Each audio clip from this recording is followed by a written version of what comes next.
अब चुनाव आयोग ने तो निर्णय कर दिया, मगर मैं भी साहब थोड़ा ज्यादा सोचता हूं। तो मैंने सोचा ये चुनाव आयोग कहता है कुछ नहीं हो रहा है, कुछ नहीं हो रहा है, तो ये लोग आरोप क्यों लगाए?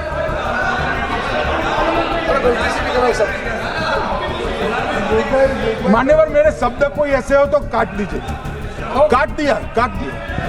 राहुल जी गलत लैंग्वेज यूज की, मेंटली बहुत प्रेशर में है। चुनाव सुधार पर संसद में चर्चा के दौरान राहुल गांधी ने मंगलवार को सरकार से 3 सवाल पूछे थे। केंद्रीय गृह मंत्री अमित शाह ने बुधवार को लोकसभा में इन सवालों का जवाब दिया। जवाब देते देते बीच में अमित शाह एक असंसदीय शब्द का जिक्र कर बैठे, जिस पर विपक्षी सांसदों ने खूब बवाल किया, हल्ला मचा। जिस दौरान अमित शाह संसद में अपनी बात बोल रहे थे, उस वक्त पीछे बैठे भाजपा सांसद भी समझ गए कि स्पीच देते देते गलती से दूसरा ही शब्द मुंह से निकल गया है। जिस दौरान अमित शाह से शब्दों में हेरफेर होता है, किरण रिजिजू पीछे से बोलते हुए सुने जा सकते हैं कि ये गलती से हुआ है। इसके बाद अमित शाह स्पीकर से कहते हैं, मेरे शब्दों को काट दीजिए। मैं भी साहब थोड़ा ज्यादा सोचता हूं, तो मैंने सोचा ये चुनाव आयोग कहता है कुछ नहीं हो रहा है, कुछ नहीं हो रहा है, तो ये लोग आरोप क्यों लगाए?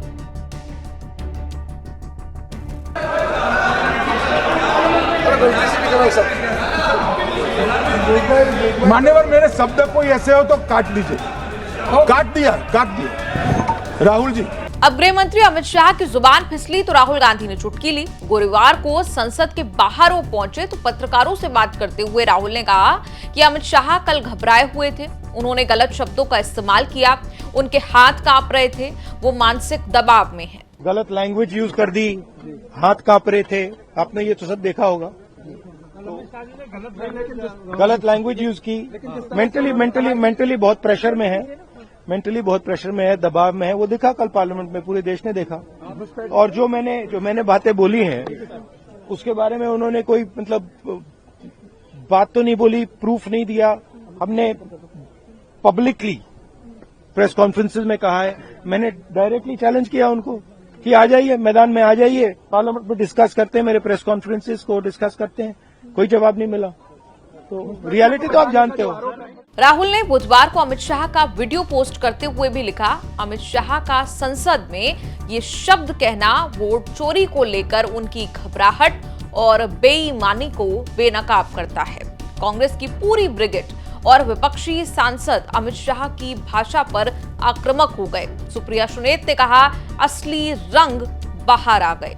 वहीं शिवसेना यूबीटी सांसद प्रियंका चतुर्वेदी ने कहा कि गुस्सा दिखाना, अहंकार दिखाना और गलत शब्दों का प्रयोग करना साफ स्पष्ट करता है कि चुनाव सुधारों पर उनके पास जवाब नहीं था। गुस्सा दिखाना, फिर एरोगेंस होना, फिर कुछ ऐसे शब्दों का भी इस्तेमाल करना जो अनपार्लियामेंट्री हैं, clearly shows that electoral reforms के डिस्कशन पे उनके पास काफी जवाब नहीं था। सूत्रों के मुताबिक अमित शाह जब भाषण दे रहे थे उस समय वो 102 डिग्री बुखार में तप रहे थे। लोकसभा में जाने से पहले डॉक्टरों ने उनका चेकअप किया और बुखार के लिए दवा भी दी थी। जहां राहुल गांधी अमित शाह को बार बार चैलेंज करते रहे, वहीं अमित शाह भी पूरी आक्रामकता दिखाते हुए नजर आए। चलिए दिखाते हैं आपको इस बहस की झलक। Amit Shah ji, I challenge you to have a debate on the 3 press conferences. पक्ष के नेता महोदय कहते हैं कि पहले मेरी बात का आप जवाब दीजिए, मैं सुनना चाहता हूं। आपकी मुंसफी से संसद नहीं चलेगी। मेरे आप बोलने का क्रम मैं तय करूंगा, इस तरह से नहीं चलेगी संसद। सर, ये आपने अगर अमित शाह जी का रिस्पॉन्स देखा तो ये कंप्लीटली डिफेंसिव रिस्पॉन्स है, ये घबराया हुआ रिस्पॉन्स है, ये डरा हुआ रिस्पॉन्स है। आप सुनिए पूरी बात, प्लीज माननीय, नो सच्चा रिस्पॉन्स नहीं है। माननीय गृह मंत्री जी, माननीय मेरे दोहरे मापदंड नहीं चलेंगे लोकतंत्र में। जब आप जीतते हो तब चुनाव आयोग महान है, जब आप हारते हो तो चुनाव आयोग निकम्मा है, बीजेपी का कहने पर चलता है। जब आप जीतते हो मतदाता सूची अच्छी है, मतदाता सूची अच्छी है, और जब आप हारते हो तो मतदाता सूची खराब है। मान्यवर, मुझे कोई आपत्ति नहीं, इस प्रकार का भ्रांति फैलाए तो फैलाए, मेरा दायित्व है कि इस देश की जनता को एक ड्यूअल स्टैंडर्ड की जानकारी देना, जो मैं आज इस सदन में खड़े होकर दे रहा हूं। मान्यवर, आगे पर भी मैं इस विषय को कहूंगा और ढेर सारे आरोपों के मेरे पास जवाब है। जो 3 प्रेस कॉन्फ्रेंस में, एक सादा प्रेस कॉन्फ्रेंस, एक एटम बम वाला प्रेस कॉन्फ्रेंस, एक परमाणु बम वाला, ये तीनों में क्या हुआ, इसके सारे जवाब मेरे पास है। मान्यवर, अब ये कहते हैं कि 2-2 जगह है, 2-2 जगह मतदाता है। मान्यवर, किन किन लोगों के 2-2 जगह मतदाता, मैं इसमें जिनके नाम 2 जगह रजिस्टर्ड है उसका दोष नहीं निकालता मैं, क्योंकि एक जगह से कोई व्यक्ति दूसरी जगह गई तो 2010 के बाद इसको डिलीट करने का अधिकार आरओ के पास से ले लिया गया। इसके कारण ये विसंगतियां खड़ी हुई। किसके हैं? श्री प्रशांत किशोर जी के 2 जगह मतदाता है, पवन खेरा जी का भी है, तेजस्वी यादव का स्वयं का है, टी सिद्दीकी एनआईसी केरल के नेता का है, मान्यवर संजय सिंह आप पार्टी के नेता के हैं, एक किशोरी पेडनेकर यूबीटी शिवसेना के हैं, इनका भी है। मान्यवर, सामान्य गलतियां हैं, क्योंकि एक नियम आ गया, जिसका जब वोट काटने का जिसका अधिकार है उसको रोक लिया गया, तो आरओ वोट काट नहीं सकता था, इसलिए 2 जगह रह गए।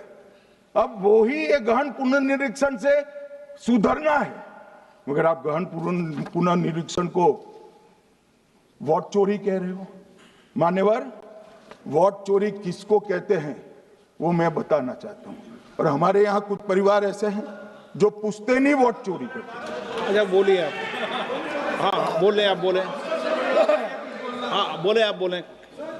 स्पीकर सर, मेरा कल एक सवाल था, जो हिंदुस्तान के इतिहास में पहली बार डिसीजन लिया गया कि इलेक्शन कमीशन को, इलेक्शन कमिश्नर्स को फुल, नहीं फुल इम्यूनिटी दी जाएगी। ठीक है, ये है ना, इसका जवाब इसका पीठ में खत्म नहीं किया सर। इसके पीछे जो थिंकिंग थी वो हमें सबसे पहले बताएं।